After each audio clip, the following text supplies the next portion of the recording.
Muy buenas noches, tengan todos ustedes. Es un honor para mí darles la bienvenida a nuestra sesión extraordinaria de hoy, miércoles 20 de agosto de 2025, con un tema pues bastante importante e interesante, que es el enfoque en el linfoma de células del manto. Para ello tenemos dos profesores extraordinarios extranjeros. Tenemos a una gran amiga con quien he tenido la oportunidad de compartir de conocer más bien su clínica tan maravillosa que tiene en Guatemala. Es la doctora Cintia Belbert. Y también pues tenemos un profesor de la Universidad de Utah, que es el doctor Naren Perla, y la sesión de hoy pues la coordinará una gran amiga, una hematóloga conocida por todos ustedes, quien es tesorera de la Agrupación Mexicana para el Estudio de la Hematología, la doctora Brenda Acosta Maldonado. Ella, como ustedes saben, es médico adscrito al servicio de hematología del Instituto Nacional de Cancerología, pues es maestra en ciencias y tiene un currículum muy amplio. Y bueno, pues hoy se abordará tanto el diagnóstico como el tratamiento actual de esta patología. Y pues sin más preámbulos, le dejo la palabra a la doctora Brenda, quien va a coordinar esta sesión. Y pues muchas gracias a todos ustedes por estar aquí. Bienvenidos a todos, buenas noches. Como lo comentó la doctora, hoy nos vamos a enfocar en el enfoque en linfoma de células del manto. Antes de continuar, les quiero recordar que nuestro evento más importante del año ya está muy próximo. Los esperamos del 15 al 18 de octubre en Puerto Vallarta. Ya vieron el programa, la verdad es que ha sido con mucho cariño para todos ustedes y estamos seguros que les va a gustar mucho. También debo recordarles que el próximo sábado va a estar la sesión de neoplasias mieloproliferativas, donde estará el doctor Gilberto Barranco, también conocido por muchos, y del doctor Abhishek Mahaker, que va a estar platicándonos de estos temas tan importantes y que hay tantas novedades. También quiero agradecer al Johnson & Johnson porque pues ha sido patrocinador de esta sesión. También tengo el gran gusto de conocer a la doctora Valbert y pues nos quiero presentarla un poquito de lo que ella tiene. Ella, como lo dijo la doctora, ella es médico de Guatemala. Ella estudió en el Valdebrón, en Barcelona. Tiene estancia formativa en citogenética, citometría de flujo. Tiene una maestría en trasplante de médula ósea, un doctorado en ciencias. Y pues realmente es una parte muy importante de lo que es la salud allá en Guatemala. Parte del grupo GEL, múltiples artículos. Entonces, para nosotros es todo un gusto que ella nos vaya a platicar en esta sesión. Y después de la doctora tenemos al doctor Narem Perla. Él es, aquí lo tenemos. Está en perdón, en la división de hematología de neoplasias hematológicas en el Centro Médico de Huntsman Cancer Institute en Utah. Es jefe asociado de investigación clínica y director de programa de ensayos clínicos en fase 1. Es un participante activo en el Comité de Linfomas de la Alianza y la Red Nacional de Ensayos Clínicos. Tiene más de 150 artículos sobre linfomas, CAR-T, biomarcadores en respuesta. Y bueno, miembro de las asociaciones más importantes en el mundo como la ASH, el ASCO, ACTC, CIBMTR. Y bueno, están viendo que tenemos a unos expertos aquí con nosotros y aprendamos mucho de ellos.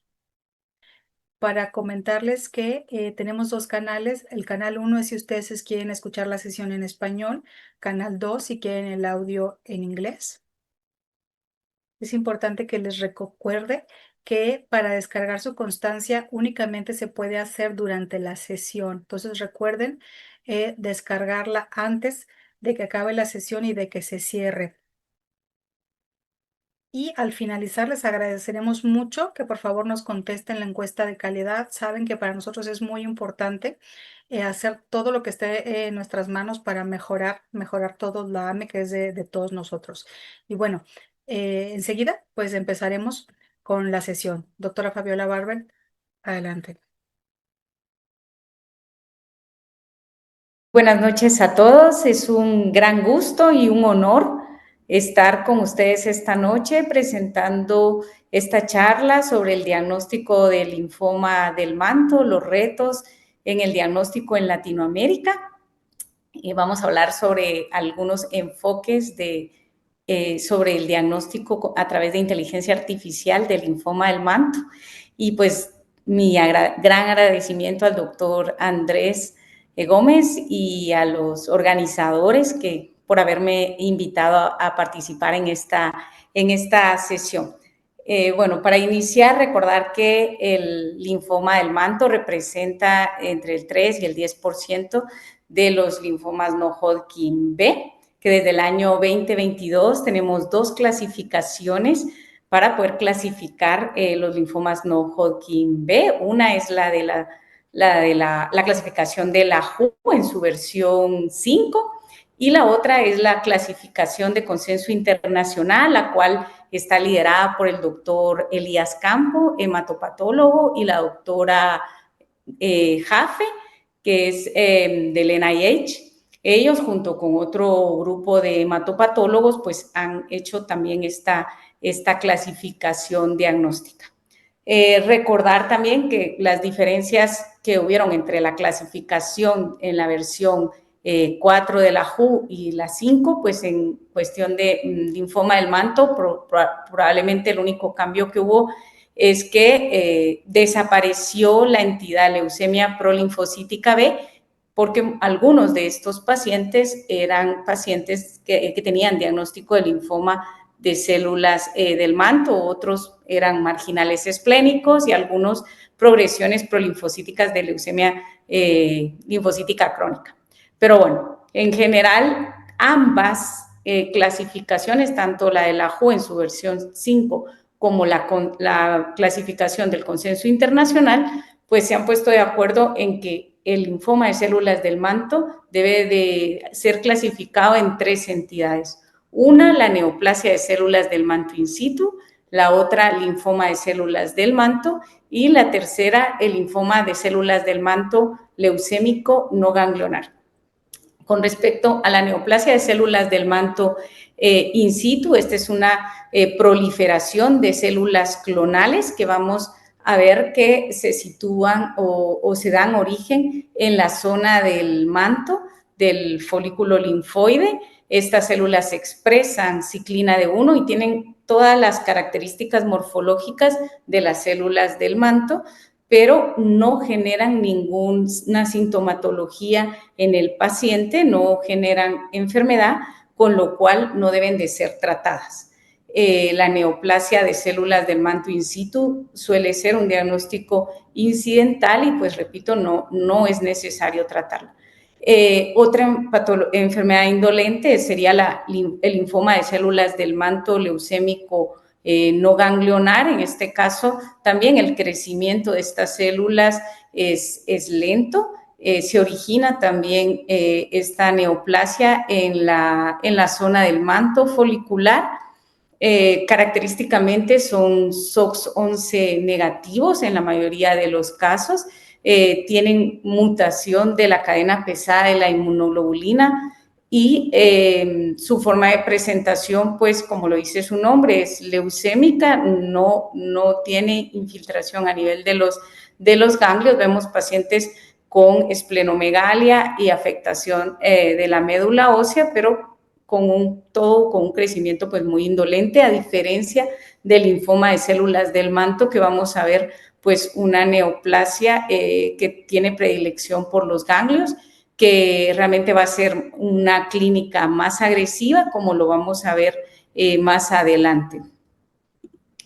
Para hacer el diagnóstico del linfoma del manto, pues ese diagnóstico debe ser integral. Tenemos hasta 5 pruebas que casi son mandatorias para poder hacer un diagnóstico muy preciso del linfoma del manto. La primera es la histológica, con sus técnicas químicas en las cuales pues podemos ver cuál es la morfología de estas células que están infiltrando el tejido, su forma, la forma del núcleo, cómo se localizan o se disponen en este tejido. Luego vamos a confirmar nuestra sospecha diagnóstica con con una inmunohistoquímica, que no son más que pruebas que utilizan anticuerpos para poder detectar qué antígenos está expresando esta célula patológica. En el caso del linfoma del manto, son tumores que expresan CD5, CD20, son característicamente CD23 negativos, ciclina D1 positivos, SOX11 positivos, y tienen un Ki67 que es variable. En las patologías indolentes, pues vamos a ver un Ki67 menor del 10%, en el linfoma del manto clásico entre el 30 y el 70%, y en las variantes más agresivas puede ser mayor del 90%. También en algunos casos es necesario apoyarnos en la FISH y en la biología molecular para poder llegar al diagnóstico definitivo. Todos los casos de linfoma de células del manto expresan la translocación cromosómica recíproca 11-14, aunque no es exclusiva del linfoma de células del manto, pues sí nos ayuda a confirmar su diagnóstico. Tenemos casos en los cuales la ciclina D1 es negativa, pero si los pacientes tienen mutaciones en ciclina D2 y ciclina D3, esto también les da el diagnóstico del linfoma del manto. Y pues la biología molecular también nos sirve para detectar mutaciones en P53, bajo secuenciación de nueva generación. Pues estas técnicas nos ayudan también para analizar las mutaciones de este gen. Tenemos también la citometría de flujo, que es muy útil en los casos de linfoma de células del manto leucemizado, en el cual ya sea en sangre periférica o en médula ósea, pues podemos hacer este estudio. Y también en muchos países se hace el estudio del ganglio, de la citometría de flujo en el ganglio, donde vamos a ver pues que estas células son CD19 positivas, CD20 positivas, CD5 positivas, son FMC7 positivas, y a diferencia de la LLC, son CD23 negativas. En las LLC vemos un FMC7 negativo y un CD23 positivo. Los linfomas de células del manto tienen restricción clonal, entonces lo vamos a poder ver como una restricción clonal kappa o lambda. Como les he mencionado, este diagnóstico integral puede tardar entre semanas y meses en nuestro entorno latinoamericano, más bien meses, con lo cual hoy por hoy los investigadores están tratando de encontrar formas de automatizar todo este diagnóstico para que sea más rápido sin perder precisión. Podemos tener diagnósticos basados en inteligencia artificial en horas. Actualmente los enfoques basados en inteligencia artificial básicamente son dos. Uno utiliza la inteligencia artificial aplicada al diagnóstico por microscopía digital. En resumen, esto lo que hace es que se toman cientos de fotos de todas las laminías y a través de un software pues se va a hacer un reconocimiento de cada una de estas células, se va a ver cuál es su tamaño, su forma, la forma del núcleo, la complejidad del citoplasma o la granulación, cómo estas células se disponen en este tejido, qué otras células las acompañan, y finalmente pues el software lo analiza y lo clasifica. Y este tipo de técnicas tienen una precisión entre el 60 y el 70% con respecto al gold estándar. La otra aproximación o el otro enfoque que tenemos es la inteligencia artificial aplicada al diagnóstico transcripcional del linfoma. Esto básicamente es estudiar perfiles genéticos de los diferentes tipos de linfoma, y luego el software basado en inteligencia artificial pues define si esta expresión genética es más de un tipo de linfoma o de otro. Pero bueno, volviendo un poquito al diagnóstico, a lo que hacemos en el día a día, el diagnóstico convencional, pues hacemos un diagnóstico histológico en el cual es muy importante la forma en la que estas células se disponen en el tejido. En el caso del linfoma del manto, podemos tener una proliferación difusa en todo el tejido o una proliferación nodular Una puede ser solo en la zona del manto, del folículo, y la otra es infiltrando todo el folículo. El tipo de célula es muy importante. Característicamente, en el linfoma del manto clásico vamos a encontrar una célula de pequeño a mediano tamaño, con un núcleo grande, un núcleo de contornos irregulares, escaso citoplasma. En este caso, podemos ver en el gráfico cómo tiene los vasos sanguíneos están hialinizados.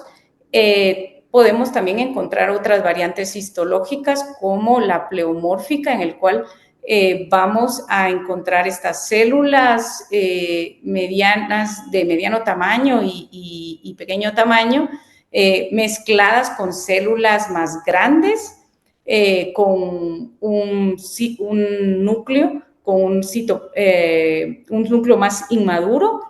Y tenemos también la variante blastoide, en la cual vamos a ver un infiltrado más monomorfo de células grandes, también de aspecto más inmaduro. Y podemos ver también mezclados con las células del linfoma del manto, histocitos que no son clonales, son histocitos rosados porque tienen un citoplasma basófilo, y esto también nos va a contribuir al diagnóstico. Cuando hacemos el estudio en sangre periférica o en médula ósea, pues vamos a encontrarnos estas células. Característicamente son células de un tamaño mediano, también podemos encontrar algunas grandes, pero clásicamente son unas células con un núcleo muy grande. Pareciera que el núcleo se sale del citoplasma. Los nucleolos son muy poco evidentes, a diferencia de un blasto. Y vemos que su citoplasma pues es muy escaso y es un citoplasma basófilo. Tenemos una cromatina que es granular y es grisácea. Y por citometría de flujo vamos a ver que estas células son CD19 positivas, CD79 positivas, CD20 con una expresión intensa, CD5 positivas, FMC7 positivas, CD19 positivas, pero con CD23 negativo y con restricción, en este caso una restricción lambda. A nivel de la inmunohistoquímica vamos a ver que hay una tinción de CD20 que es intensa a nivel membranoso. La ciclina de 1 también es positiva a nivel nuclear. Y el Ki67, como lo comentábamos, pues puede ser su expresión variable, desde un 10 a 20% hasta mayor del 90% en los casos de linfomas más agresivos. En cuanto al linfoma de células del manto leucémico no ganglionar, pues vale la pena mencionar que estos son clásicamente SOX11 negativos. Tienen un paso en su maduración por el centro folicular y se produce la hipermutación de la cadena pesada de la inmunoglobulina.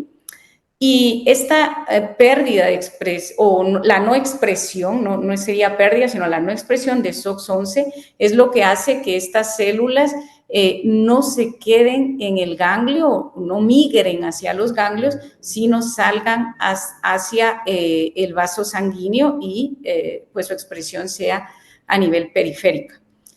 Porque la expresión de SOX11 se ha estudiado que es la que va a definir la presentación ganglionar. SOX11 se une y sobreregula CXR4 y FAC, y también PTK2, los cuales van a activar a PI3 quinasa, la AKT, y estos van a hacer que las células dentro del ganglio y la médula ósea pues proliferen con mayor facilidad, se adhieran a las células estromales, también les confiere mayor resistencia a tratamiento y que realmente esta entidad de linfoma de células del manto clásico sea pues más agresiva que la presentación de células del manto leucémico no ganglionar. El linfoma de células del manto, desde el punto de vista clínico, es una enfermedad muy heterogénea. Tenemos presentaciones muy indolentes, como los linfomas de bajo grado, que lo hemos mencionado previamente. El paciente se presenta únicamente cansado, anémico, puede presentar esplenomegalia. Este tipo de presentación indolente lo vemos únicamente en un 10% de los casos.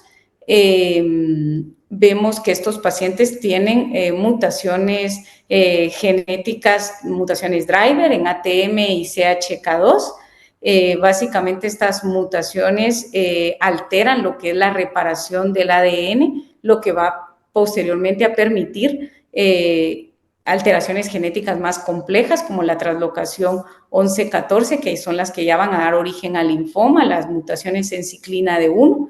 También vemos mutaciones en el gen del retinoblastoma, que es pues un gen supresor de tumores y que va a ser fundamental en la regulación del ciclo celular, con lo cual las células van a proliferar más rápido cuando este gen está mutado.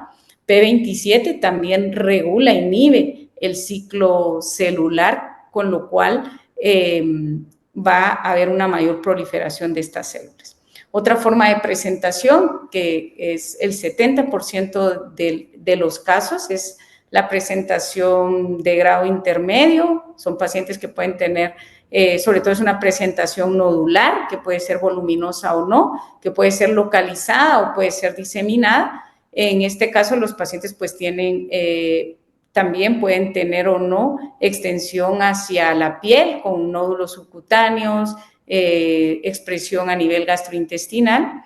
En este caso vemos ya histologías más agresivas, podemos ver infiltraciones del tejido de forma más difusa, que correlaciona también con alteraciones genéticas más complejas, como el cariotipo complejo, que representa pues que hay mayor inestabilidad cromosómica. Luego tenemos el linfoma del manto de alto grado. Realmente son linfomas muy agresivos, se presentan solo en el 20% de los casos. Podemos ver que los pacientes pueden tener infiltración en médula ósea, en sangre periférica, extensión gastrointestinal y también a sistema nervioso central. En este caso, en este grupo entran la variante blastoide, en el cual, pues, como habíamos mencionado, pues tiene una infiltración de células grandes con abundantes mitosis. En este grupo ya se asocian otras alteraciones genéticas como las mutaciones de P53, INK4A, CDK4, lo cual le va a conferir una alta proliferación. Para complicar un poquito el tema diagnóstico para nosotros, pues con el advenimiento de nuevos fármacos, ya fármacos de tercera y cuarta generación, como los BTKI covalentes, no covalentes, las CAR-T, los fármacos bioespecíficos, pues hemos precisado poder hacer un mejor diagnóstico de respuesta a estos tratamientos, porque vemos que una gran mayoría, contrario a lo que veíamos con CHOP, R-CHOP, ahora una gran mayoría de estos pacientes tienen enfermedad residual medible indetectable. Y pues la enfermedad residual medible pues no es más que ese mínimo de enfermedad que nos queda, que no somos capaces de detectarlo con pruebas diagnósticas, con pruebas de imagen, y que las podemos detectar todavía células clonales a través de sangre periférica o de médula ósea, pues a través de técnicas como la citometría de flujo, que nos permite detectar una célula patológica en 10,000 células normales, las técnicas de PCR cuantitativo, que nos permite detectar una célula patológica en 100,000 células normales, y las técnicas de inmunosecuenciación, que nos permite detectar una célula patológica en 1,000,000 de células normales. Como pueden ver, cuando hablamos de enfermedad residual medible, es muy importante que digamos con qué técnica estamos diciendo que es indetectable, porque no es lo mismo decirlo por citometría de flujo que por inmunosecuenciación, ¿verdad? Hoy por hoy los estudios que se están haciendo para valorar la respuesta a tratamiento se están haciendo con inmunosecuenciación. Y esto es muy importante porque la enfermedad residual medible no detectable nos ha demostrado en varios estudios como el Younger Trial, el Nordic, el Lima, que una enfermedad residual medible e indetectable nos mejora la supervivencia libre de progresión del paciente. Entonces, todo esto, pues, para Latinoamérica nos ha quedado un poquito grande. En Latinoamérica todavía tenemos retos diagnósticos como el tiempo entre que el paciente llega con sus síntomas a su primera consulta y entre que se le da su diagnóstico definitivo preciso. Esto en nuestros países puede llevar meses. No tenemos acceso a todo el panel de inmunohistoquímica en muchos centros. El acceso a la FISH en muchos centros de Latinoamérica es pagado por el paciente, o sea, es gasto de bolsillo, no se tiene en los hospitales, lo mismo el acceso a la citometría del flujo, con lo cual pues nos limita a hacer un diagnóstico preciso, no digamos las técnicas de biología molecular o un estudio de enfermedad residual medible, realmente se hace muy difícil, sobre todo por secuenciación de nueva generación, pues en nuestros centros.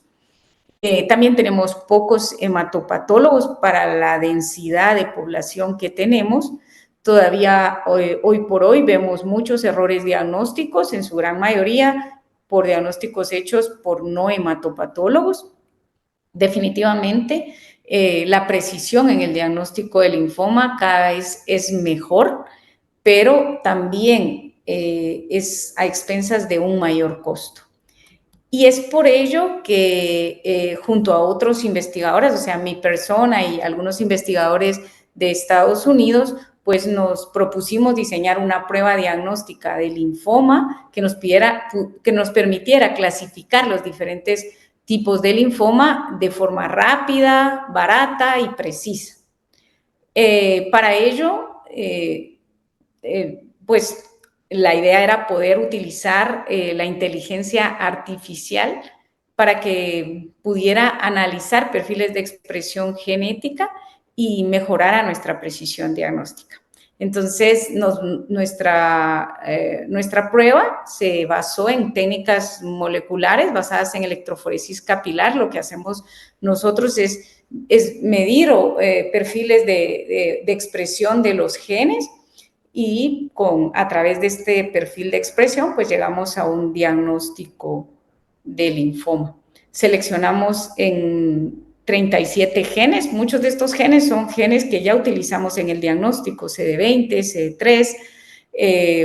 Añadimos también genes como el virus de Epstein-Barr, P53, genes que nos pueden dar información sobre la respuesta que vamos a tener a un medicamento como la lenalidomida. Podemos predecir la respuesta a lenalidomida según la expresión de algunos genes. Y sobre todo incluimos genes que nos permitieran saber qué tipo de tratamiento es el que el paciente va a necesitar, ¿verdad? Sobre todo. Entonces, básicamente lo que hicimos en el laboratorio fue, nos asociamos a una empresa que es Dexterity, que está en Estados Unidos. Ellos tienen un kit ellos fueron los que diseñaron el kit, ¿verdad? Con estos genes, y lo maravilloso de este kit es que puede hacer una extracción de RNA automática en minutos. Entonces no necesitamos de grandes laboratorios que cumplan toda la normativa para un laboratorio de biología molecular, porque toda la extracción de RNA es automatizada. Ellos pues hicieron este kit, como les digo, con unas sondas de ligación química. Con estos 37 genes se hace una ligación de estas sondas. Luego amplificamos por PCR y luego hacemos la lectura por electroforesis capilar y se estudiaron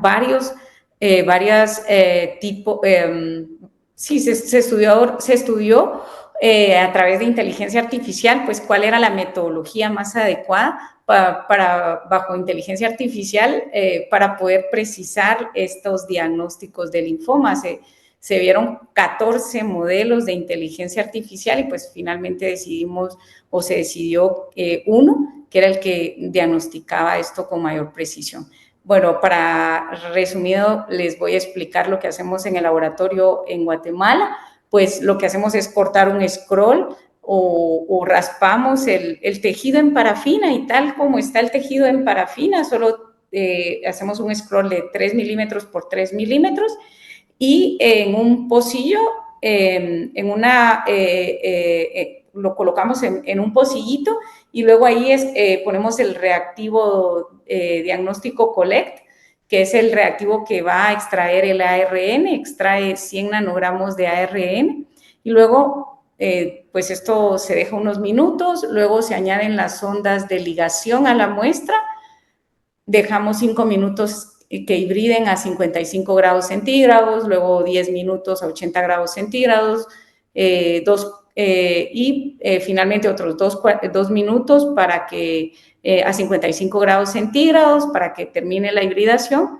Luego estas se capturan con todas las ondas que se lograron ligar, las capturamos con microesferas magnéticas. Luego hacemos que por PCR en un termociclador, hacemos que esto se amplifique, todas estas, y luego lo vamos a analizar a través de electroforesis capilar y luego vamos a hacer una normalización de la expresión de cada uno de estos genes y a través de Machine Learning pues vamos a identificar este perfil de expresión a qué pertenece. Lo que hicimos fue que le enseñamos a este modelo con 450 casos de diferentes tipos de linfoma, pues le establecimos los parámetros que iban a diagnosticar un linfoma del manto, un linfoma difuso de células grandes, etcétera. Y este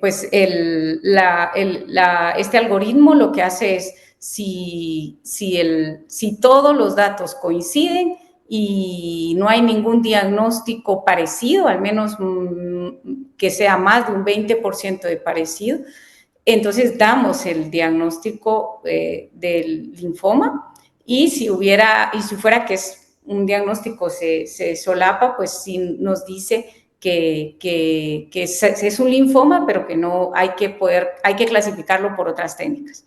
Nos permite también diagnosticar hiperplasias linfoides y también identificar patología maligna y decir, bueno, es maligno, no sé qué es, pero es algo malo, ¿verdad? Y la precisión diagnóstica de esta técnica es superior al 90%. He de decirles que de las cosas más importantes de este kit es que el kit tiene un precio menor de $50, con lo cual es una técnica muy barata y lo que necesitamos en insumos y realmente los equipos que se necesitan son equipos que encontramos en cualquier laboratorio de biología molecular y son equipos que no son de alto costo. La precisión en el diagnóstico fue para linfoma difuso de células grandes B del 92% con respecto al gold estándar que se hizo en la Universidad de Stanford. En 97% para linfoma de Hodgkin, 97% para el linfoma de células del manto, 96% para linfoma TNK, pues entre otros diagnósticos. Entonces, actualmente se está corriendo una versión 2, una versión mejorada que incluye más genes, porque vimos que realmente la precisión era muy buena, pero solo podíamos diagnosticar con muy buena precisión 8 tipos de linfoma. Entonces, con esta nueva versión, pues pretendemos poder clasificar mejor otros tipos de linfomas, sobre todo los linfomas T. con la facilidad de que esta prueba, como les digo, hace una extracción automática de ARN.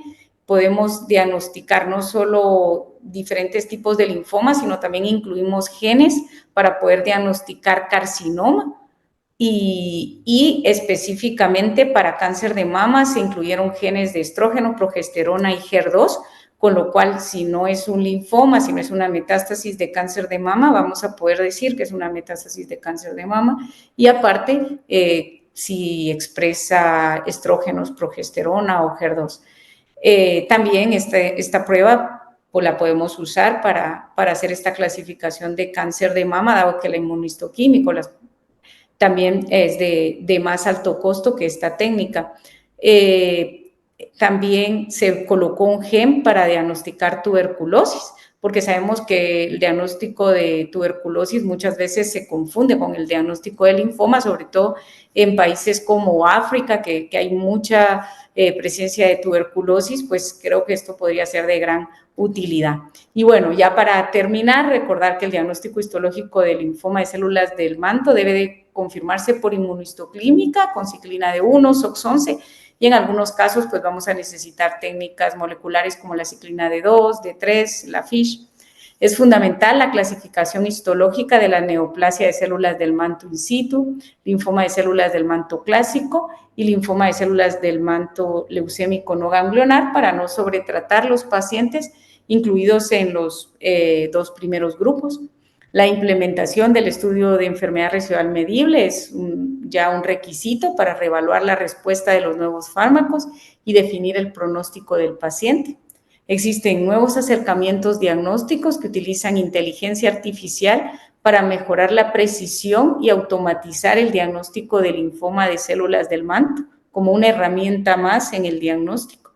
En Latinoamérica es un reto el acceso al diagnóstico preciso, rápido y de bajo costo, con lo cual pues hay que voltear a ver a estas nuevas tecnologías. Con esto, muchísimas gracias por la invitación y espero que esta charla les haya sido de utilidad. Dejo mis datos por si desean comunicarse conmigo, pues quedo a sus órdenes. Será un gran gusto poder contactar con ustedes. Provengo de la Universidad de Utah, soy el doctor Epperla y me da mucho gusto presentarles actualizaciones en el manejo de linfoma de células del manto. Me gustaría agradecer al comité organizador por esta oportunidad y a mi estimado amigo, el doctor Gómez.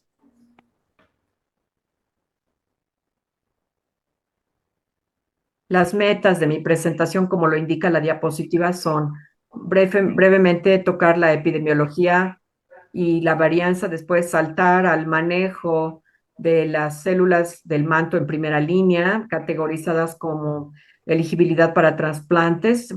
Después vamos a hablar de los avances recientes en primera línea en cáncer de células, perdón, linfoma de células del manto, después varios agentes.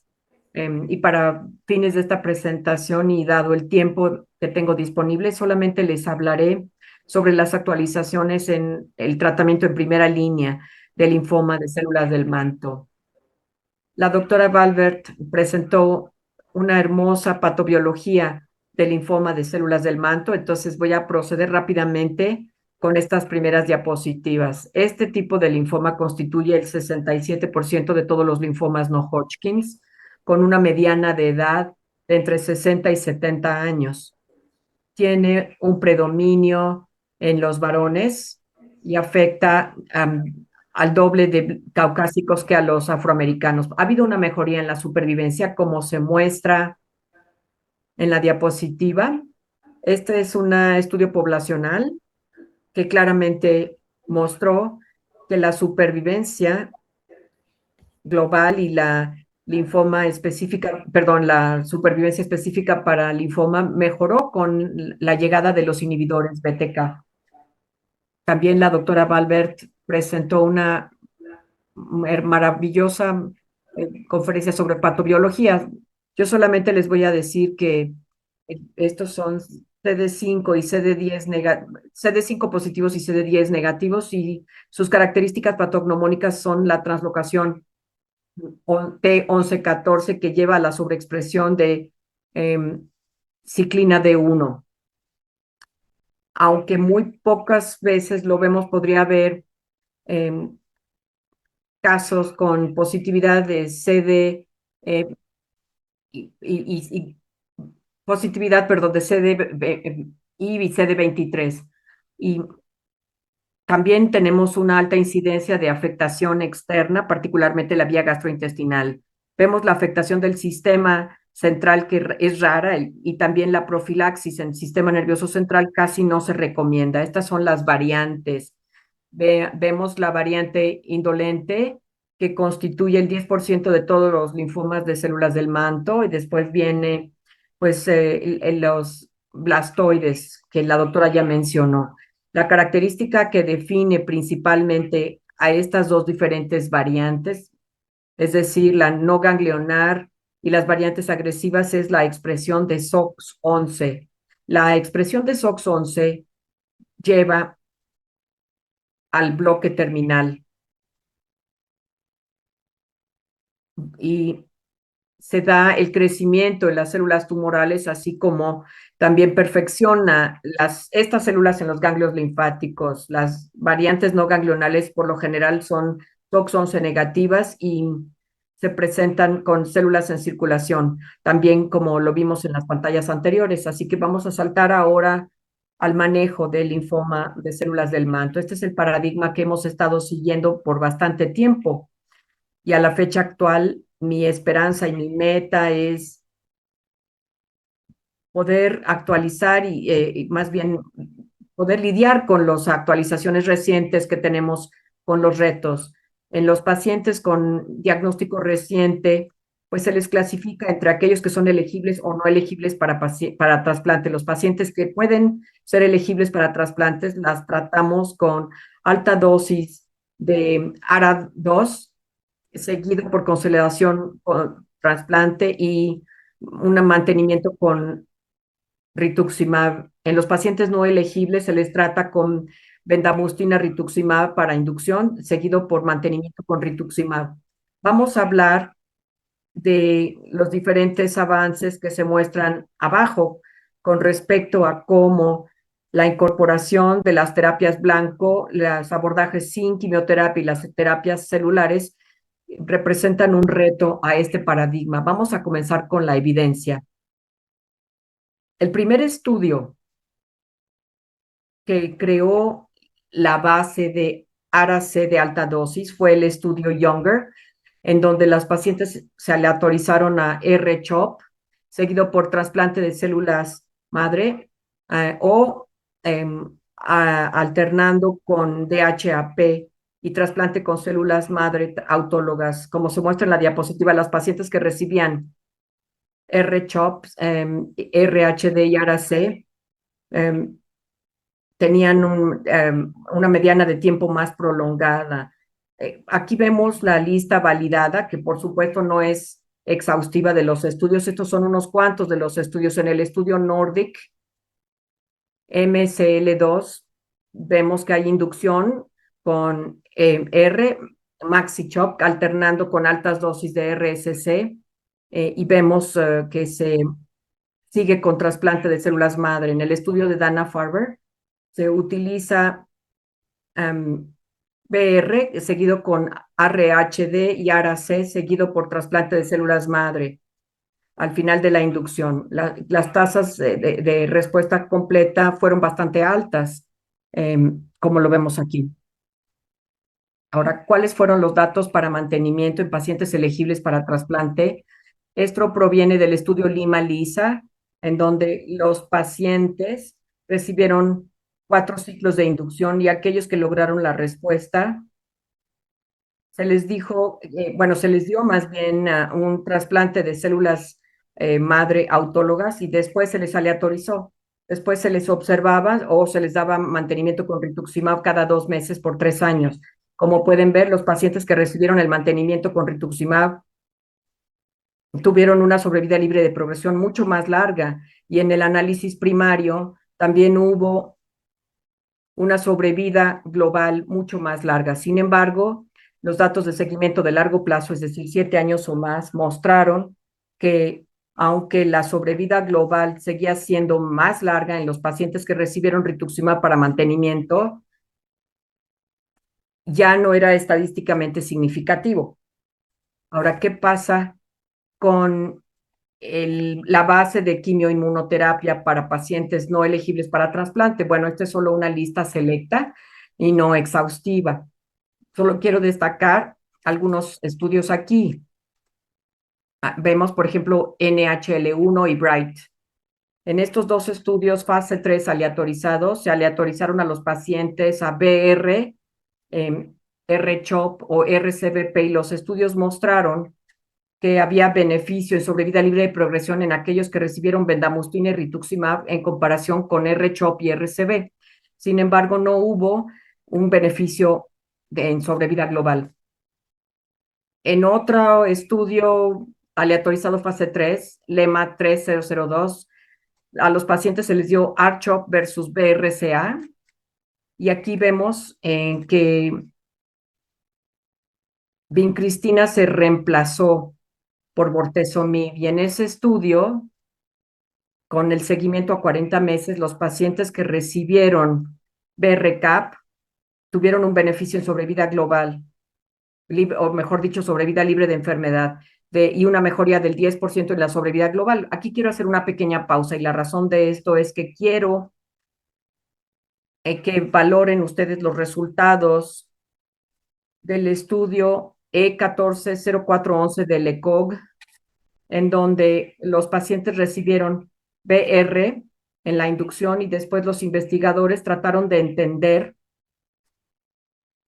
pero el bortezomib adicional en la inducción querían entender si mejoraba el desenlace o si la adición de lenalidomida permitía lograr mejores desenlaces en el rituximab de mantenimiento.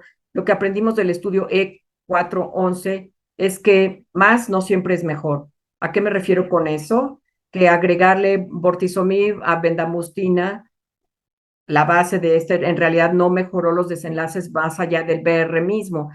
Y la adición de lenalidomida a rituximab en mantenimiento tampoco mejoró los desenlaces más allá del mantenimiento con rituximab. Entonces, lo que nos mostró es que bortezomib adicional no fue superior.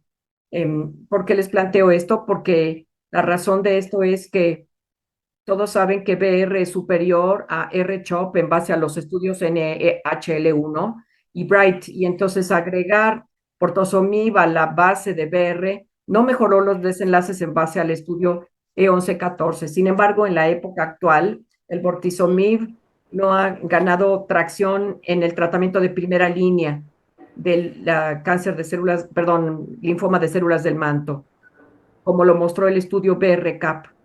Y pasando a otros estudios, este es un esquema que combina rituximab con bendamustine y ARA-C a dosis bajas, que son 500 miligramos por metro al cuadrado, y mostraron una sobrevida libre de progresión y una sobrevida global superiores. Y por último, tenemos el estudio en donde los pacientes recibieron R al cuadrado por 1 año en la inducción y R al cuadrado por 2 años en mantenimiento. Y mostraron remisiones muy agradables en la sobrevida libre de progresión y la sobrevida global de 9 años.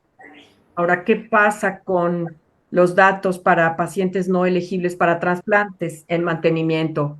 En el estudio MSL Elderly, los pacientes recibieron R-CHOP y fueron aleatorizados a interferón alfa o rituximab. Los pacientes que recibieron rituximab después de R-CHOP tuvieron una sobrevida libre de enfermedad más larga comparados con los que recibieron interferón alfa. En el estudio Maintain, sin embargo, los pacientes que recibieron rituximab y bendamustine como inducción después fueron aleatorizados a observación o mantenimiento y R, y no hubo ninguna mejoría significativa en la sobrevida libre de progresión con respecto al valor P, como se muestra en la diapositiva. Y el último de los estudios que les quiero mostrar es el estudio MSL del mundo real, que se publicó el año pasado en la revista JCO. Los investigadores utilizaron una base de datos para tratar de ver si el rituximab en mantenimiento hacía alguna diferencia. Aquí otra vez, recuerden que esto no es un estudio aleatorizado ni tampoco un estudio prospectivo, sino más bien es un estudio retrospectivo en el que los pacientes, o más bien los investigadores, trataron de entender si el rituximab en mantenimiento tenía alguna mejoría en los desenlaces versus aquellos que no recibían rituximab en mantenimiento. Los pacientes que sí recibieron el rituximab en mantenimiento ciertamente se asociaron a mejor resultado y a una sobrevida global más larga y a una necesidad de tratamiento más tardada. Ahora, en pacientes que recibieron R-CHOP y rituximab fue benéfico, pero no utilizamos R-CHOP como primera línea en células del manto. En todo caso, la pregunta real es que en los pacientes que recibieron bendamustine y rituximab, ¿hay que darles mantenimiento?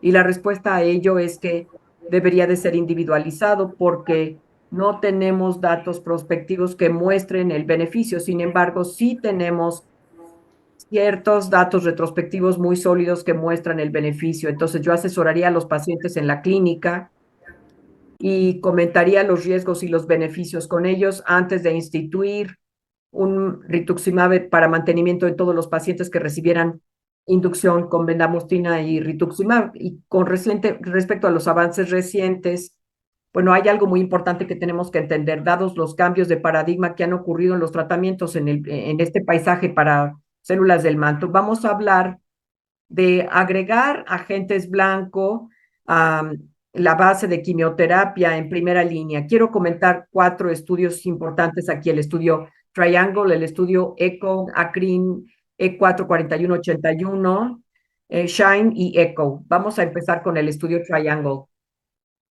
Este es un estudio aleatorizado fase 3 de pacientes de 65 años o menores, aptos para recibir altas dosis de ARA-C y con trasplante de células madre. En este caso se les aleatorizó de 1 a 1 para recibir R-CHOP, alternando con R-DAP, seguido por trasplante de células madre autólogas y mantenimiento con R o con rituximab. Y en el segundo, los pacientes recibían ibrutinib por 3 ciclos, después recibían R-CHOP y alternaban con 3 ciclos de RB, seguido por trasplante de autólogo y 2 años de mantenimiento con ibrutinib y rituximab también para mantenimiento. Y en donde los pacientes recibieron R-CHOP alternando con RDAP, los que recibieron un mantenimiento por 2 años con ibrutinib recibieron un trasplante de células madre autólogo. Nuestro mantenimiento se dio después de las guías y no hubo ninguna diferencia significativa entre los 3 grupos, considerando las diferencias en el mantenimiento. Es decir, que la tasa de respuesta global en pacientes que recibieron ibrutinib fue de 98% en comparación con los que no, de 94%, y la tasa de respuesta total fue más alta en aquellos que recibieron ibrutinib en la inducción, que fue de 45%, comparada con aquellos que no, en 36%. Y quiero que comparen esto con el esquema que acabamos de comentar hace unos minutos. Acuérdense que no se trata de un estudio cruzado, porque la demografía de los pacientes no es igual. Pero esto es solo para darles una instantánea de cómo se compara con el estudio legal con el esquema que no contenía ibrutinib. En ese esquema, RDAP o RD en realidad lograban una tasa de respuesta global de 94% con una tasa de respuesta completa de 41%, o sea que es bastante comparable. Pero bueno, hay que recordar esta advertencia de que no hay que hacer una comparación de estudios cruzados. Now, ahora, con respecto al mantenimiento y la sobrevida libre de progresión, vamos a ir revisando juntos. En la sobrevida libre de falla, hubo una sobrevida libre de falla de 3 años de 86% comparada al 85% en aquellos que recibieron ibrutinib sola con la plataforma de quimioinmunoterapia. Es bastante comparable. Si yo fracaso sobre vida libre de falla, pues hay superioridad, pero es muy importante y vamos a volver a este punto. Las gráficas que les muestro tienen una mediana de seguimiento de 31 meses y los datos que les muestro debajo están actualizados y presentados en ASH 2024 con una mediana de seguimiento de 53 meses. ¿Y qué pasa con la supervivencia global a 3 años? En los datos originales que se presentaron al seguimiento a 31 meses no hubo diferencia porque era todavía muy pronto, pero después en la presentación más reciente con un seguimiento de 53 meses, AMAS y es decir, la supervivencia a 3 años fue de 90%, y el trasplante de célula madre, perdón, sin trasplante de célula madre fue de 91%.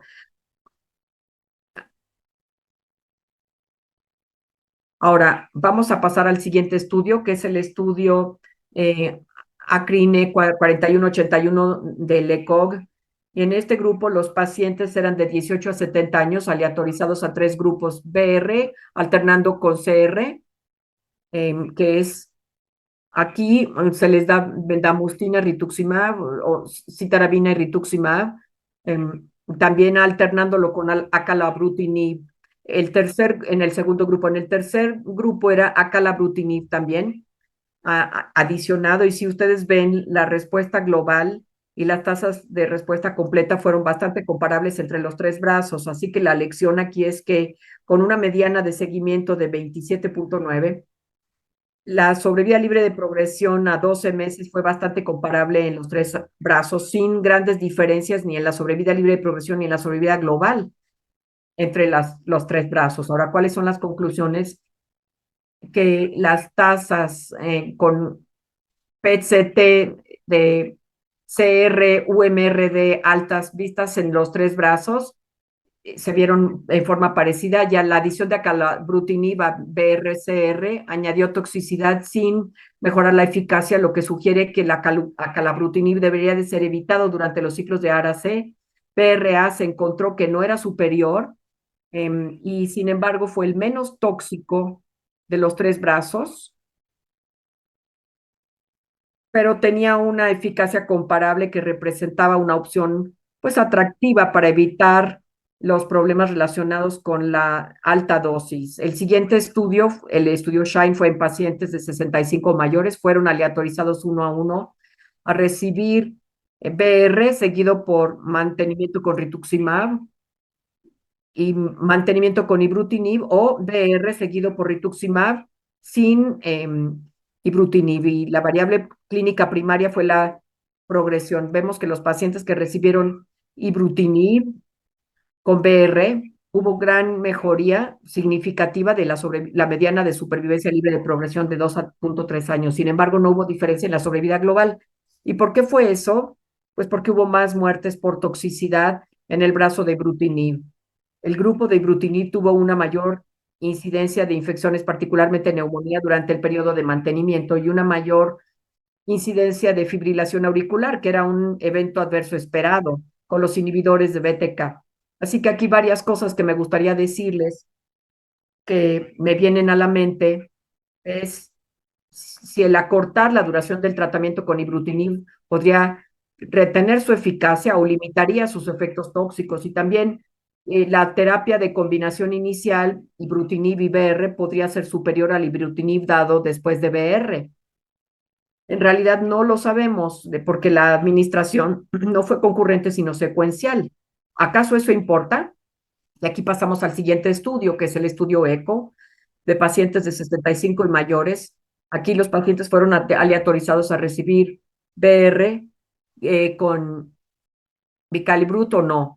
Y aquí podemos ver en la población global la tasa de respuesta global que fue más alta en pacientes que recibieron calibrutinib, acalabrutinib con BR versus placebo. En forma parecida, los CRAs fueron más altos en los pacientes que recibieron acalabrutinib versus la placebo o BR en la población de alto riesgo. Cuando vemos la sobrevida, la mediana de sobrevida libre de enfermedad, vemos que fue significativamente mayor en pacientes que recibieron acalabrutinib sin PR. y la eficacia se mantuvo incluso en la población de alto riesgo. Estos resultados directamente llevaron a la aprobación por parte de la FDA de los Estados Unidos de la combinación de acalabrutinib y BR en adultos previamente no tratados para linfoma de células del manto no elegibles para trasplante autólogo. Así que ahora tenemos dos datos de nivel alto. Uno, el estudio del ECOG, el 4181, que claramente muestra que BR con acalabrutinib en pacientes más jóvenes parece tener una eficacia parecida con menos toxicidad en comparación con aquellos que reciban ARA-C de más alta dosis. Y luego, en pacientes mayores, el estudio ECO mostró superioridad tanto en cuanto al riesgo estándar como en el riesgo alto. Y si vemos los subgrupos, la significancia se mantuvo en todos los subconjuntos de alto riesgo. Es de observarse que la sobrevida global no fue diferente porque hubo un cruce.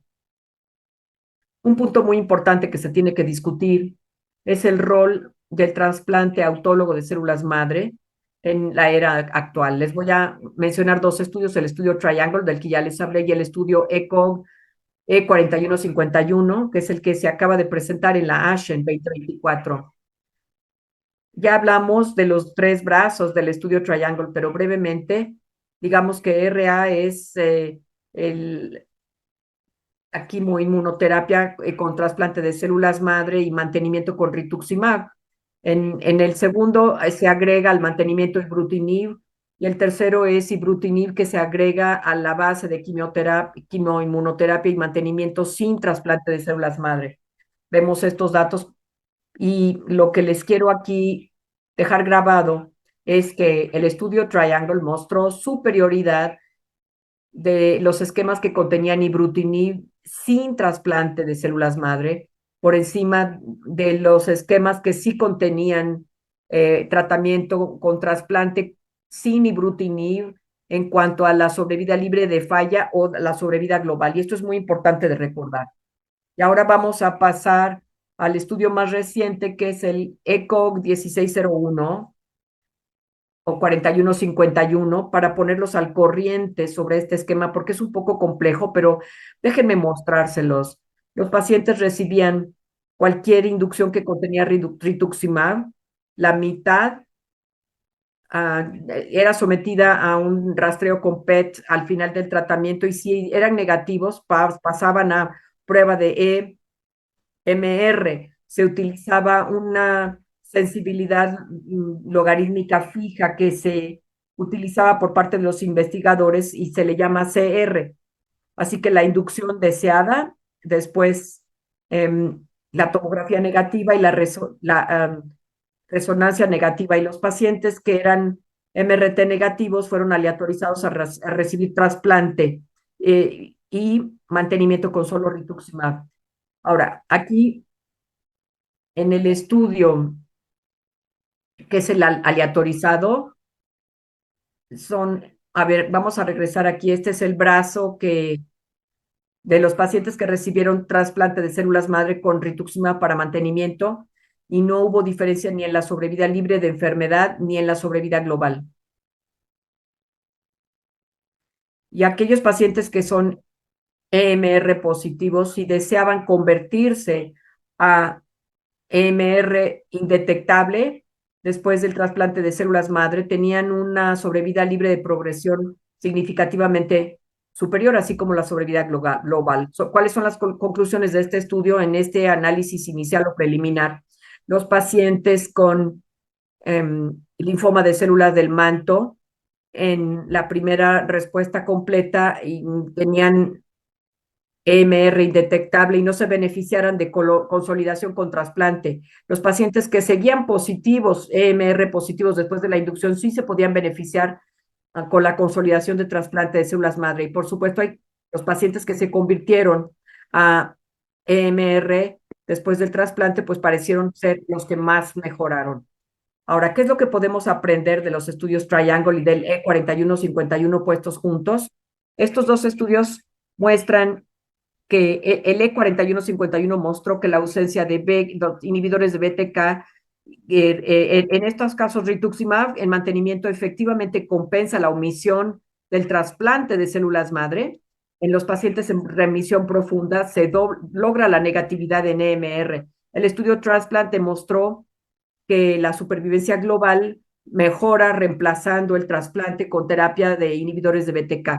Por supuesto que los estudios futuros se necesitan todavía para explorar si todos los pacientes requieren terapia con inhibidores de BTK y si requieren de mantenimiento con rituximab o no. Sin embargo, siguen quedando algunas preguntas.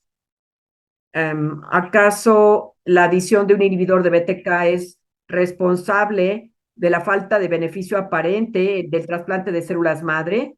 Y hay otra pregunta muy importante, que es que no sabemos de qué manera el ibrutinib adicional a la quimioterapia, quimioinmunoterapia compara el control de la quimioinmunoterapia con o sin el trasplante de células madre, más mantenimiento con rituximab. Es decir, que la pregunta aquí es si se debe de utilizar consecuente o secuencial, concurrente o secuencialmente. Por supuesto que todavía no sabemos la respuesta a eso y si esto afecta el desenlace o no. Vamos a pasar ahora a evitar totalmente la quimioterapia, o sea, un abordaje en primera línea totalmente sin quimioterapia. Hay dobletes y tripletes, vamos a hablar de estos estudios muy brevemente.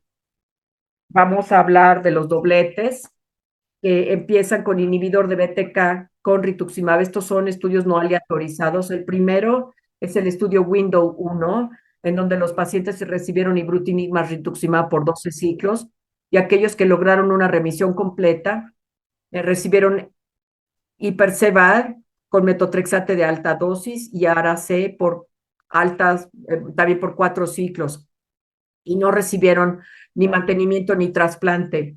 Ahora, después vemos que la tasa de respuesta, la tasa de remisión fue de 87% después del tratamiento con rituximab en pacientes de 65 más jóvenes, de forma parecida en pacientes de 65 o mayores que recibieron ibrutinib con rituximab. El esquema se muestra en la diapositiva, pero la mejor tasa fue de 71% y la sobrevida a 3 años fue de 87%.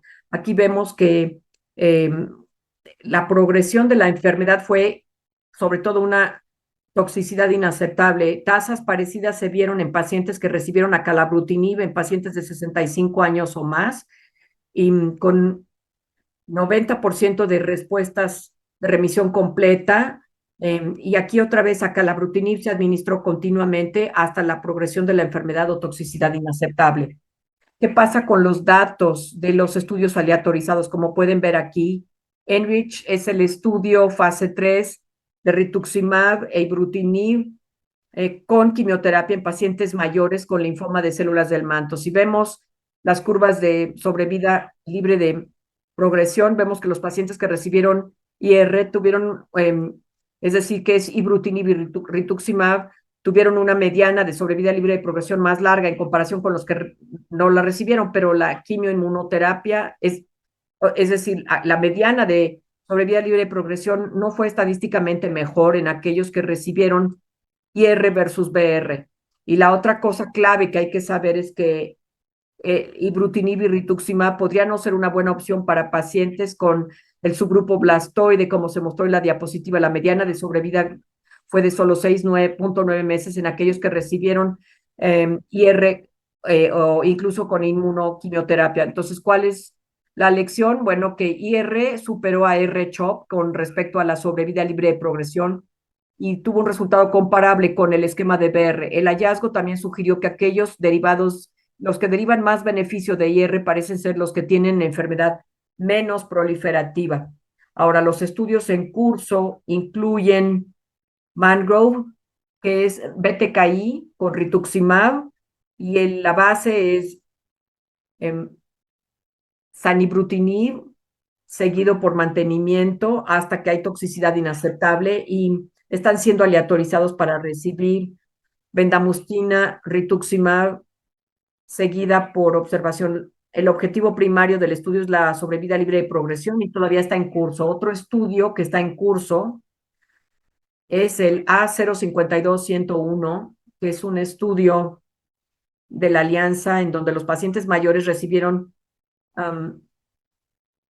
zanabrutinib más rituximab y aquellos que lograron una remisión completa recibieron zanabrutinib o fueron observados en caso de progresión. Este estudio nos va a ofrecer información muy importante sobre el uso óptimo de las terapias de inhibidores de BTK en primera línea, si debiéramos dárselos indefinidamente o solamente retratar a los pacientes y si hay diferencia en la sobrevida libre de progresión. Esto todavía está en curso. Pasemos a los tripletes. Primero les voy a hablar de el inhibidor de BTK, después el anti-CD20, con anticuerpo monoclonal. De ninguna manera esto es un estudio, una lista de estudios exhaustiva, pero quiero destacar unos cuantos. OASIS, que tiene una base de inhibidor de BTK con ibrutinib, Ovin y venetoclax. Ese es el inhibidor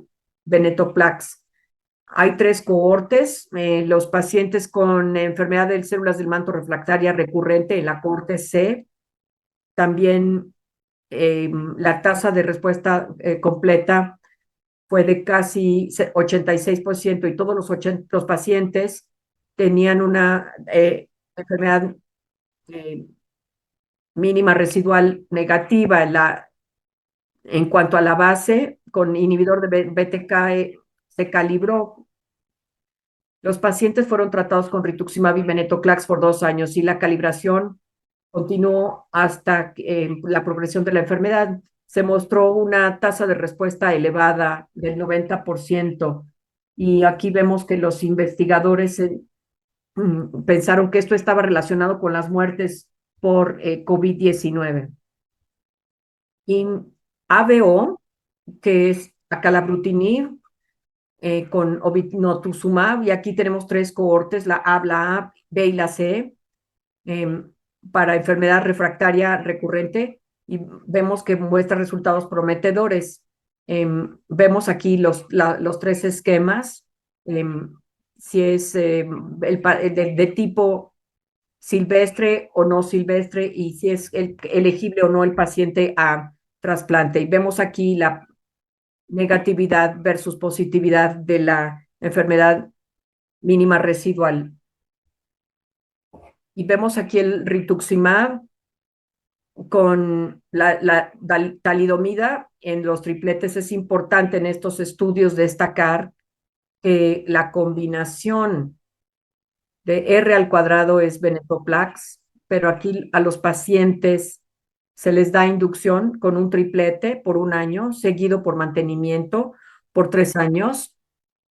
Y en el análisis primario la tasa de respuesta completa fue de 86% y 75% de los pacientes eran EMR negativos. La mediana de seguimiento era de 27 y medio meses. La mediana de sobrevida libre de progresión y sobrevida global no se alcanzaron y el estimado era de 89 y 92 respectivamente. Ahora, en el arreglo de ALR, vemos que la combinación es de R al cuadrado y a los pacientes se les da inducción en los ciclos 1 a 2 y después mantenimiento. En el ciclo 12 hay progresión de la enfermedad y se interrumpió el fármaco después de 24 ciclos, logrando una EMR negativa durante el mantenimiento. Los datos preliminares muestran que la tasa de respuesta completa de 83%, con 67% de los pacientes se logró con una negatividad de EMR después de 12 ciclos de tratamiento. Ahora, todavía no tenemos los resultados finales en este momento, pero los anticuerpos biespecíficos ofrecen una gran promesa. CAR-T actualmente la aprobada, que es Brexucel, está aprobada para linfoma de células del manto refractario.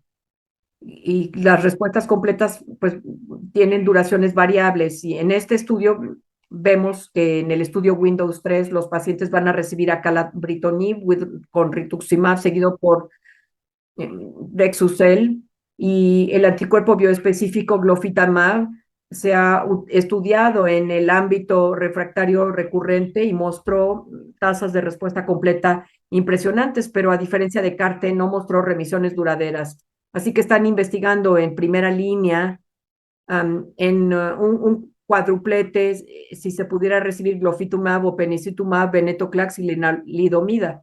Todavía están en curso, así que no tenemos resultados.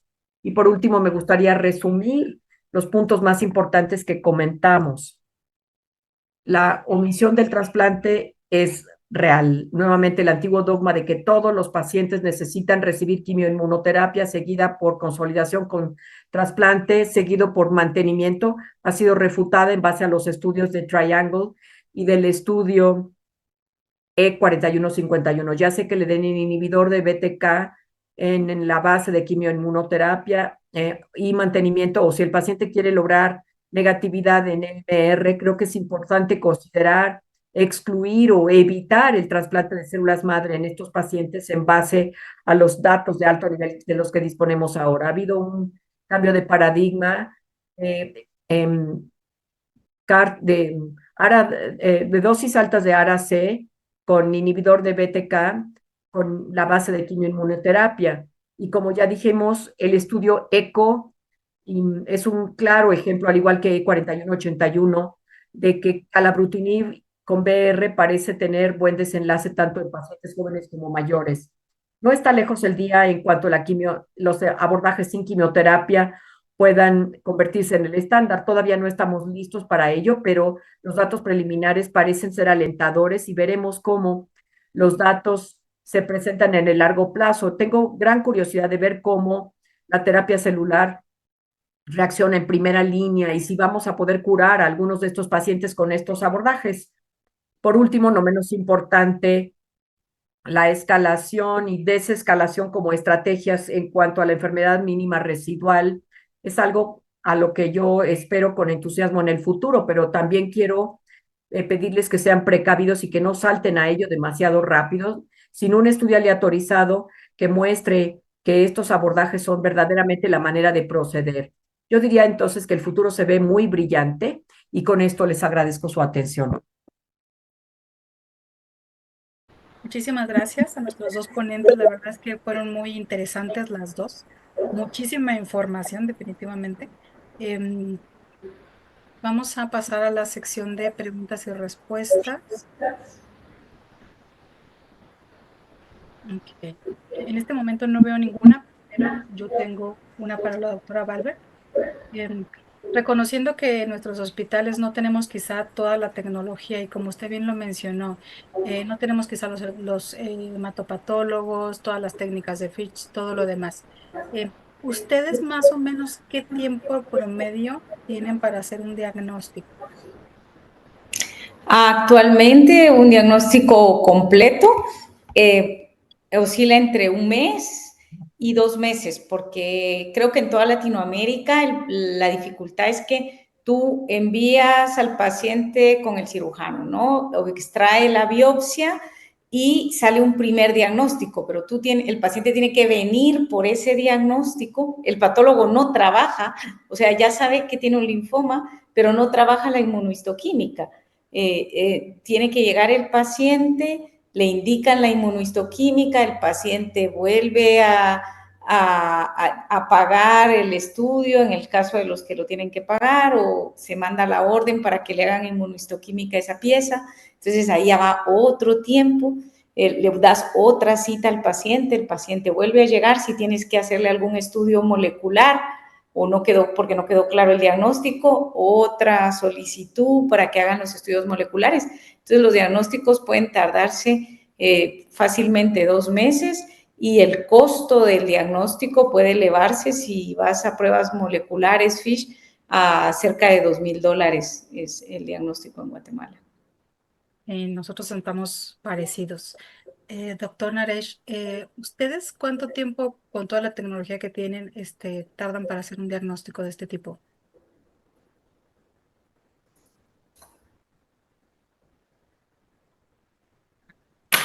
Buena pregunta. Yo diría que en 24 horas está listo. Bueno, para allá iremos con la prueba que están desarrollando, ¿verdad, doctora Valver? Sobre esa prueba a mí me llamó la atención algo. Bueno, todas las dudas que me iban surgiendo, la verdad es que posteriormente me las fue contestando.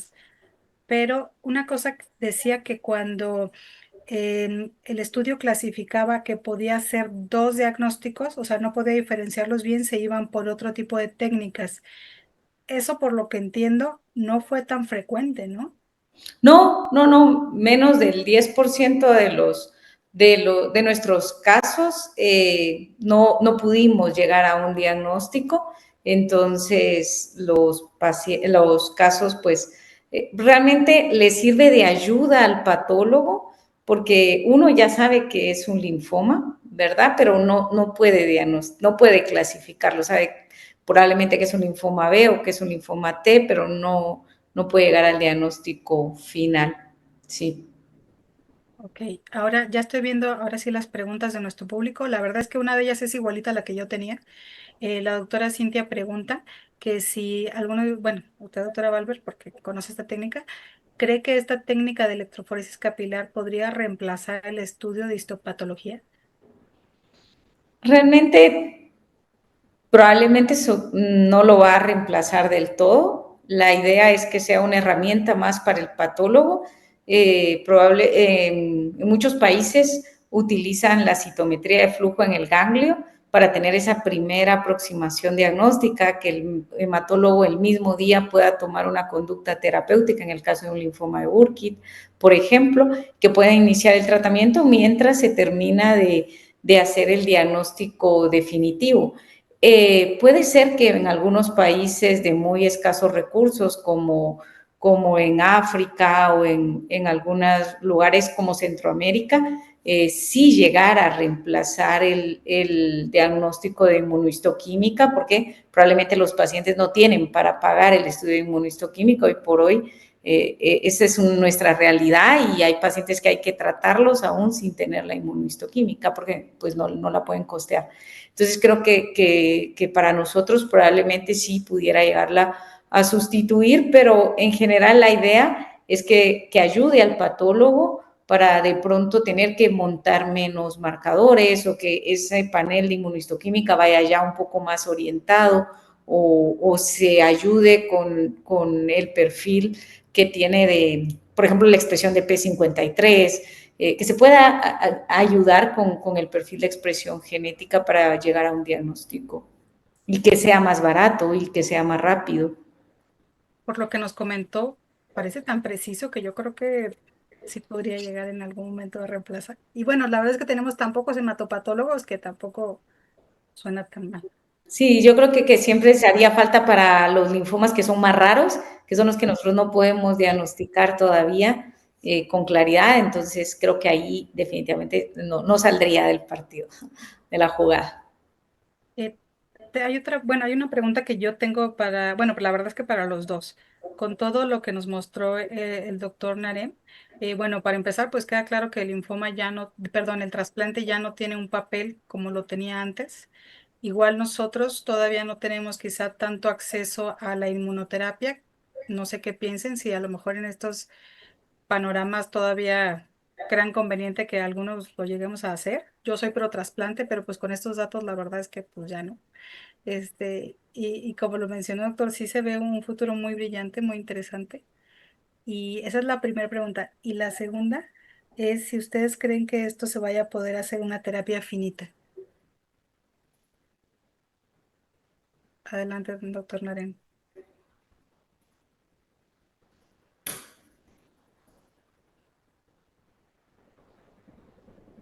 Voy a contestar primero y luego la doctora Valverde. Yo diría que ambas situaciones podríamos omitir en las que podríamos omitir el trasplante es el utilizar la terapia basada en inhibidor de BTK con base de quimioinmunoterapia, o utilizando la negatividad de MR postinducción.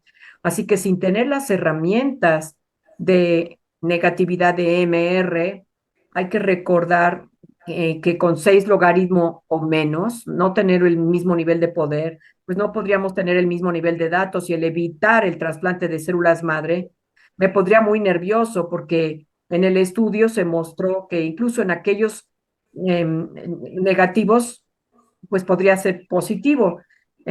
Entonces, lo que quiero enfatizar aquí es que si no podemos utilizar inhibidores de BTK, en primera línea o no podemos utilizar abordajes impulsados en la EMR después de la terminación de la inducción, yo no alentaría la omisión del trasplante de células madre, porque sería como causar más daño que bien.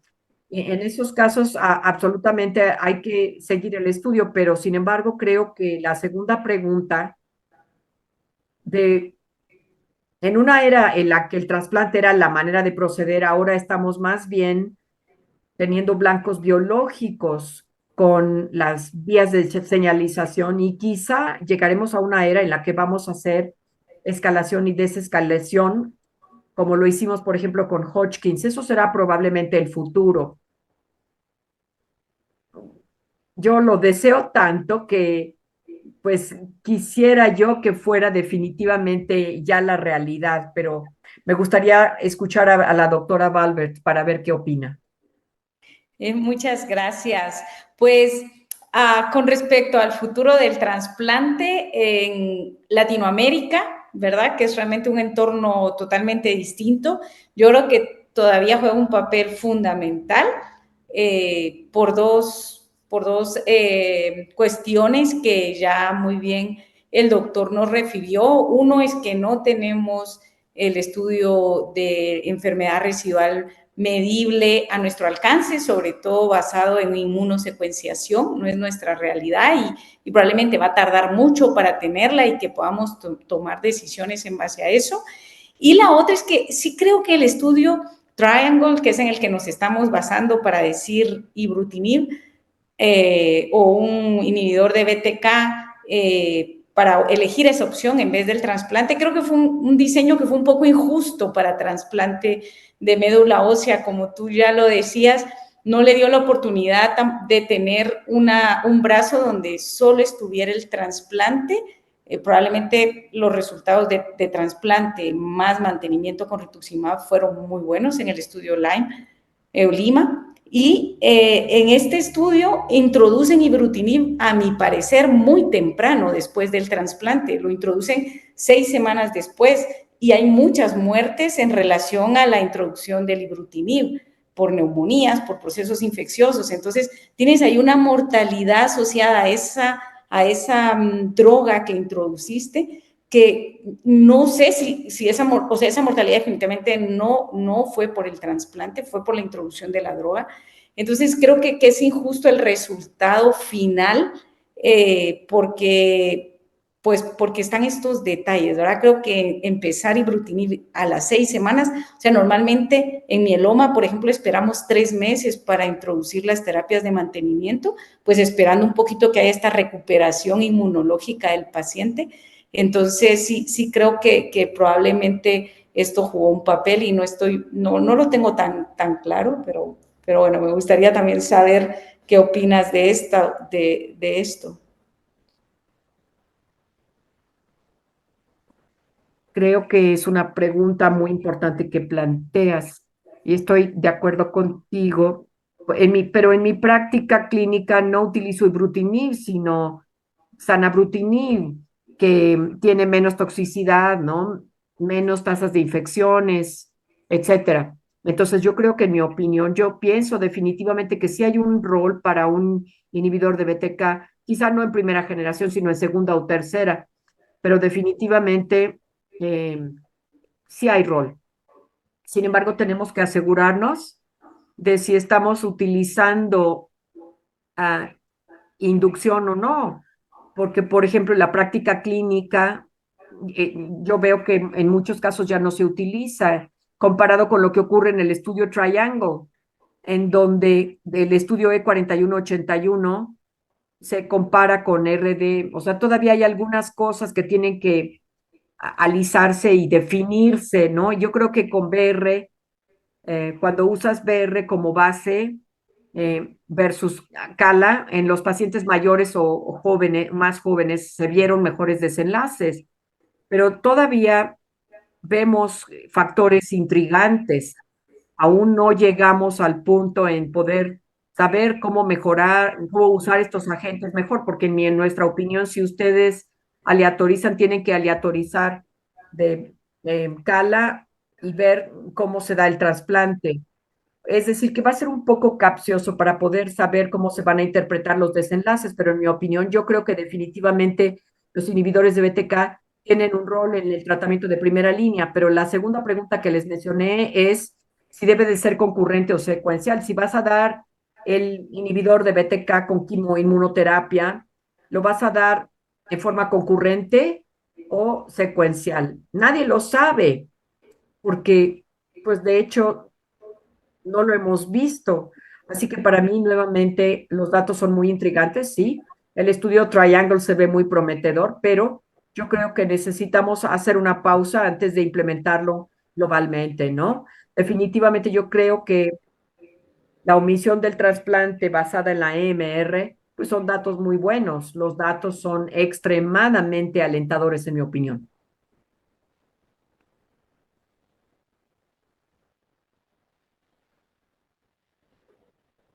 Creo que está muteada, doctora. Perdónenme.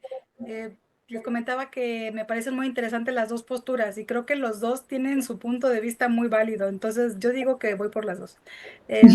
Pero justo creo que nos falta más, más estudios. Hay otra pregunta, nos la hace Isabel. Dice que si toda leucemia del manto debe ser tratada, aún siendo asintomática. Dice que ella tiene un paciente de 82 años que tiene polimialgia reumática, una citometría de flujo sugestiva de leucemia del manto en sangre periférica, pero que está asintomático. Entonces, que tiene la duda de si le tendría que dar la terapia.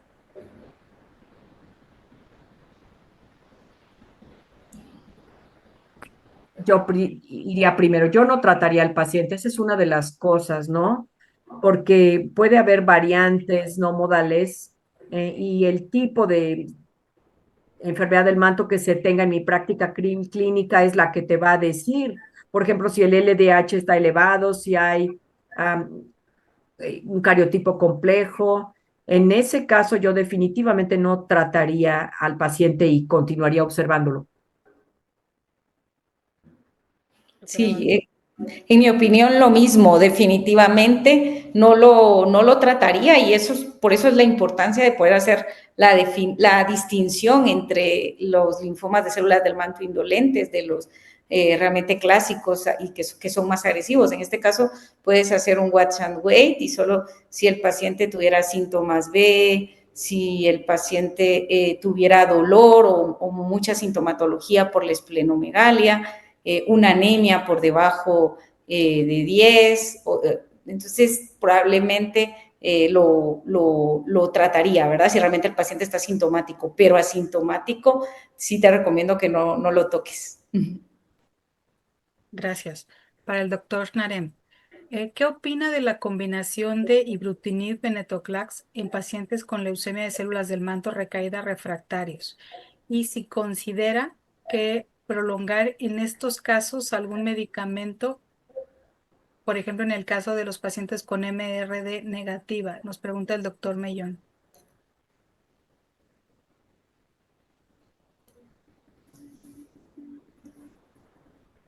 Muy buena pregunta.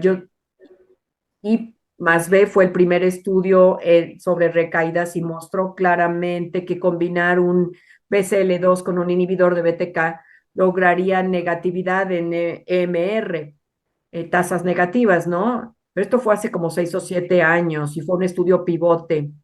Pero ahora estamos usando los tripletes que les comenté, ABOs, ABRs, y estamos tratando de llegar a una duración más fija en la terapia, más que una terapia indefinida, como en el estudio original. Entonces, respondiendo a la pregunta, la segunda generación, los agentes más nuevos,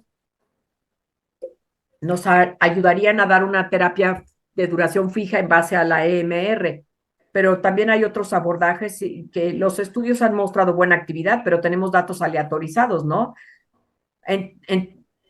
¿Podría uno lograr una negatividad de NMR? No tenemos datos aleatorizados de alto nivel para poder decir que esto ocurrirá en todos los pacientes. Por eso tiene que abordarse con todo cuidado y discutirse con el paciente que esto se basa en un estudio fase 2, no fase 3. Muchas gracias, doctor. Otra pregunta para la doctora Valverde. Dice Silvia Jiménez, ¿los genes que se incluyen en el kit solo se expresan en las células neoplásicas? ¿Se deben expresar todos los genes o existe un nivel de expresión de estos para considerarlo positivo? ¿Y se han encontrado diferencias en los patrones de expresión dependiendo del origen étnico del paciente? Bueno, una pregunta muy interesante. This is a very interesting question. De la etnia no Regarding the ethnia, que tuviera que ver con, pues, donde pudiéramos valorar la etnia del paciente, ni tampoco it did not assess the patient's ethnia. pero, permíteme, disculpa, sí. Y realmente lo que nosotros hacemos es medimos la expresión de cada gen, ¿verdad? Y lo que hacemos es establecer en el linfoma del manto, por ejemplo, qué nivel de expresión de ese gen tienes. Y entonces le enseñamos digamos, a estos algoritmos basados en inteligencia artificial cuál es el nivel de expresión del gen que necesitamos o que vemos en linfoma B o para algunos genes, para otros simplemente, por ejemplo, los de línea, CD20, solo si se está expresando. Entonces ya sabes que es un linfoma no Hodgkin B, no es un T, o si está expresando CD3 y no expresa, es un poquito como el algoritmo que haces en inmunohistoquímica. Nosotros enseñamos a que analizara así que se hicieran estos algoritmos. Nosotros diseñamos, bueno, digamos, los bioestadísticos diseñaron estos algoritmos en el cual no es que tengamos una firma, estemos estudiando la firma genética, sino le fuimos enseñando cómo debía de hacer la interpretación diagnóstica según la expresión de cada uno de estos genes y finalmente él va a tomar una decisión en base a todo lo que nosotros le hemos dicho, si sí para esto, si sí para lo otro o no para esto. No sé si respondo bien tu pregunta, ¿verdad? Pero sí, básicamente esta es la forma en la que lo planteamos y ¿verdad? Vamos, sí. Doctora, esta es mía. ¿Y This is my cuándo question, doctor. creen que podrían estar pues ya When do you think a los países de Latinoamérica?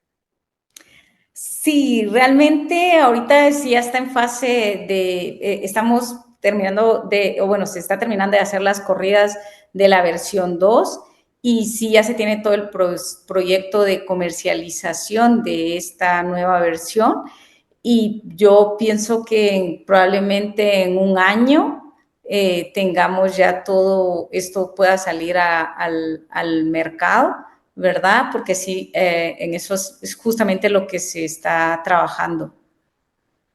Muchas gracias, doctora.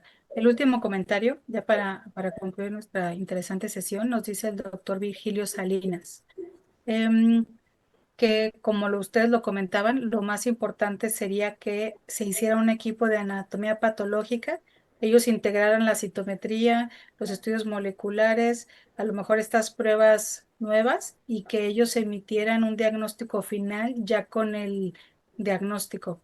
Eso es lo que nos comenta el doctor.